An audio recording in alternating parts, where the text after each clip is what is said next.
Duanebu, duanebu, duanebu, oh, duanebu, oh, duaninsiho, duakesia, mofredia, sia grono, duanebu, oh, duaninsiho. Ow, a duanebu. The big tree has fallen. The song I just sang was my off-key rendition of a song by Nkase that came out in the early 2000s. And that song just came on mind when I heard of the passing of arguably the greatest Ghanaian musician of all time, Charles Kojo Fosu, aka Daddy Lumba, aka Jabin Fosu, aka Ahonfe Charles, aka DL. Ow! So the lyrics I just sang just mean that the tree has fallen, the big tree has fallen. The tree is no longer standing. The big tree that kids gather to play under is no longer standing. It has fallen. And those lyrics feel like the perfect description of what happened with the passing of Daddy Lumba, the Ghanaian music legend and cultural icon. And it's especially his home for me personally because I grew up in Bantama Kumasi in the early 2000s. And when people hear Bantama Kumasi, the first thing they think about is a lot of drinking pubs, a lot of street carnivals, a lot of partying all the time. But that's not all we do. We also have nurses, we have teachers, we have schools, we have churches, and we have the pubs. So growing up in Bantama, it was always loud all the time. I was telling somebody recently that I hate when it gets too quiet because when I was growing up, it was loud 24/7 in the parts of the city of Kumasi I grew up. And one sound that was ever present in Bantama Kumasi was the sound of the voice of Daddy Lumba. I remember people used to say that if Daddy Lumba coughs, they are going to buy it because his cough is going to sound nicer than the actual singing of other musicians. That is how much Daddy Lumba was beloved in Kumasi when I was growing up. And I believe that Daddy Lumba's love was actually earned. Fun fact, Daddy Lumba put out at least one album from 1990 to 2002. For 12 years, he put out at least one album. I said at least one album because Daddy Lumba has 34 albums totally, which means that there were years that he put out 2 albums. So it was a ritual in Kumasi that when it's about to be Christmas time, you know by the sound of a new album by Daddy Lumba. So Daddy Lumba might put out an album in March, but he has to still put out an album in October, November for Christmas. Because what is Christmas without the sound of Daddy Lumba? That's what it was like growing up in Kumasi. But I am a writer, I am an entertainment writer, so I'm not going to just express my sadness because of the nostalgic feelings I have attached to Daddy Lumba. I'm also going to express some deeply researched, thought-provoking facts that people don't know about Daddy Lumba. Let's start with Germany. Because we all know that Lumba's first album with Nane Champon, the Lumba Brothers album, was a Burger Highlife album. What people don't know is what Burger Highlife really comes from and why it was important. Let's get right into it.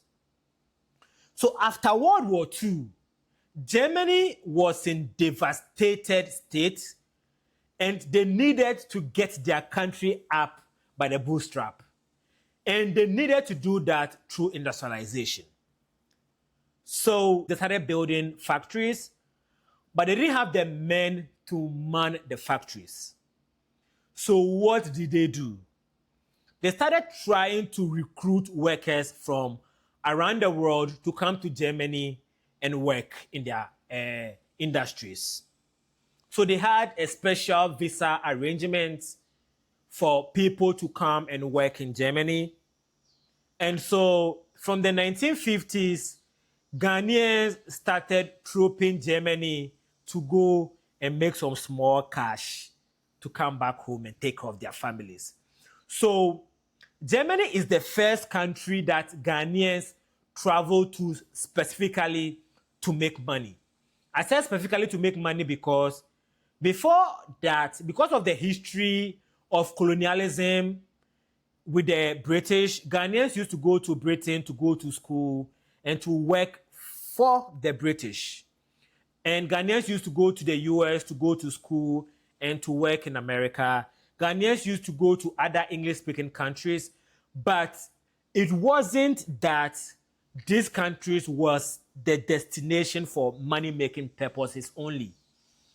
Germany, the only purpose Ghanaians went to Germany was to make money, and they had to learn the language, they had to learn the culture. And fun fact, in the 2022 World Cup, five at least members of the Black Star team, the players and the technical team, were half Ghanaians, half Germans. There were so many Ghanaians of German descent on the Black Star team because as Ghanaians went to Germany to hustle, they didn't just hustle. They also hustled. So they made babies. So, yeah, that's just by the way. So in the 1980s, Daddy Lumba had a girlfriend called Teresa Abebrese. She was his high school sweetheart from Jabin Secondary School. And Daddy Lumba was a singer. He was singing in the choir. And we'll get into this later. Daddy Lumba, when he was singing in the choir, made, some beautiful songs, some of which he informed his name. And Teresa Abebrese thought that Daddy Lumba was going to waste away if he just stayed in Ghana. So helped Daddy Lumba to gain some papers to go to Germany. So when Daddy Lumba went to Germany, he met Nane Champon and they formed the Lumba Brothers. And so the Lumba Brothers noticed that Europop, the sound of European music, and highlife music, the sound of Ghanaian music, had some similarities. So they could fuse the two together to create their own sound. So they created what became known as Burger Highlife. And what does the name Burger Highlife mean? You know hamburger. When you think hamburger, you are thinking of the food burger that people eat. But hamburger, the name hamburger comes from what the people of Hamburg, Germany are called. So the people of Hamburg, Germany are called hamburgers. So when the Ghanaians went to Germany to hustle, they came back and tried telling that the people of Ghana that I went to Hamburg, so I'm a hamburger, aka burger. And so when that Lumba created Burger Highlife together with Nane Champon, George Dakun, and the rest, they made that sound that fused German influence and Ghanaian influence. And that sound worked. But it worked even better than they intended. Let me tell you why. From the 1970s to today, actually, American music dominated Ghanaian youth. So old people listen to highlife, but young people in the 1980s used to listen to country music, reggae music, funk, and disco music. But when Daddy Lumba put out the Borga Highlife album with Nane Champon, the Lumba Brothers, the sound was so infectious that it caught the attention of young people. So the Borga Highlife subgenre was the entry point for young people in Ghana to start listening to local Ghanaian sounds. So thanks to Daddy Lumba, Ghanaians love Ghana. And that is also why when rap music came to Ghana, the type of rap music that Ghanaians fell in love with was hip life, which was Ghanaians rapping in Ghanaian language over local Ghanaian instrumentation. So that Lumba founded or figured the key to success in Ghanaian music or reaching the youth, which is fusing what they already love with what is indigenously ours to create Burger Highlife. And I commend Daddy Lumba for the creation of Burger Highlife because it showed us that we can reach the youth. The youth are not lost. And speaking of the youth, Daddy Lumba in his personal life has been very instrumental in promoting young people in music. When he was at the height of his fame in the late 1990s to the early 2000s, he promoted a young man by the name of Ofori Amponsah, aka Mr. Ofori. And Mr. Ofori went on to become a huge superstar. In the early 2000s, he also promoted another young chap by the name of Borax, married certificate Nunye, who also went on to do good things on his own. And he has also put his stamp of endorsement by collaborating with Sarkodie and Ochame Kwame. Lumba was always on the outlook for new young sounds and putting them out there, even working with Apietus, who in the early 2000s was a young producer. There is another little known fact about Daddy Lumba. People don't know this, or people don't pay attention to this. But Daddy Lumba wasn't just the sexy ladies man that we know him as. He was also a political icon. His name, Daddy Lumba, came from a song he did when he was young. He did a song called Lumba Lumba. And Lumba Lumba, the song Lumba Lumba, was Daddy Lumba speaking up against apartheid in South Africa and standing up for the people of South Africa.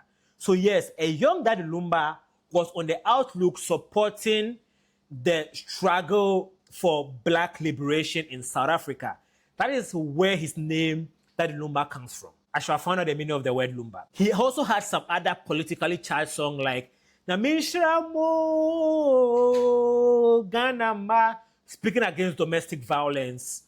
And his songs, most of his songs that talk about money, he was always speaking up about the struggle of the common man and how devastating poverty is. So we know him for Abinwaha 111666, or as my friend would say, 111666.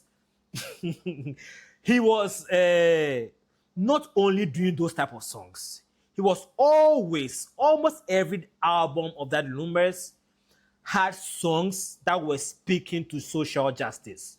Even his last known hit before 2022, Yentiobia, which people think that he's a song about being rebellious, he was saying in that song that other people are not you. So live your life the way you want to live it. He was always speaking up about self-confidence and how it's okay to be different. That's one of the central theme of that Lumba's music. It is okay to stand out. It is okay to be different. He always was known for saying that what one person like is not what another person will like. Some people like big things. Some people like small things. He always found a fun, catchy way to frame his message, but the message was always self-confidence. That is what actually I took from the sound of Daddy Lumba, or from the music of Daddy Lumba. And I am a poet. So I see Daddy Lumba as one of the greatest poets in the history of Ghana, period. The lyricism that he portrayed in his music is one that is known to be associated with poetry writers of old. It didn't matter what the subject was. The conviction with which he spoke on these themes let you know that he either believed what he was saying or his pen was powerful enough that he made you know that he believed what he was saying. Whether he was talking about Jesus Christ, like me Jesus, or sex, or self-confidence, he always came across as somebody you could trust. He was speaking from the heart. And indeed, he was. So as a Bantama boy, I'm sad that we lost the sound of the party or the life of the party. As a poet, I'm sad that we lost one of the most prolific writers in the history of Ghana. As an entertainment journalist, I'm sad that we lost somebody whose presence, mere presence, was a constant supply of entertainment news. And fun fact, you won't have Peace FM, UTV, OKFM, or the entire Despite group of companies without Daddy Lumba.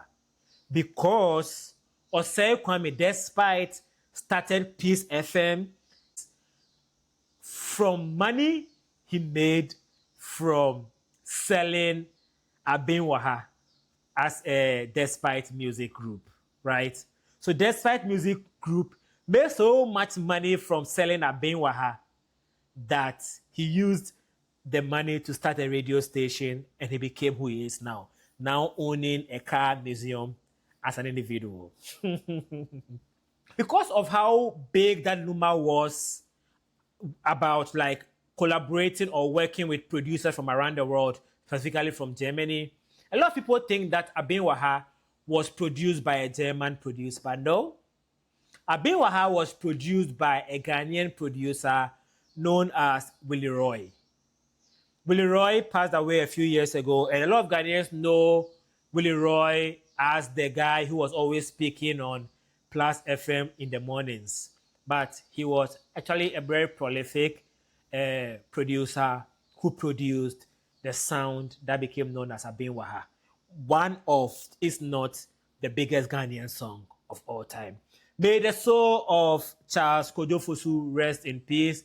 Condolences to his family, his friends, his fans, includes me.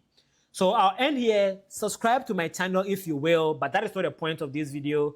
This video was just for me to pay tribute to a guy whose voice is part of the memory of every Ghanaian.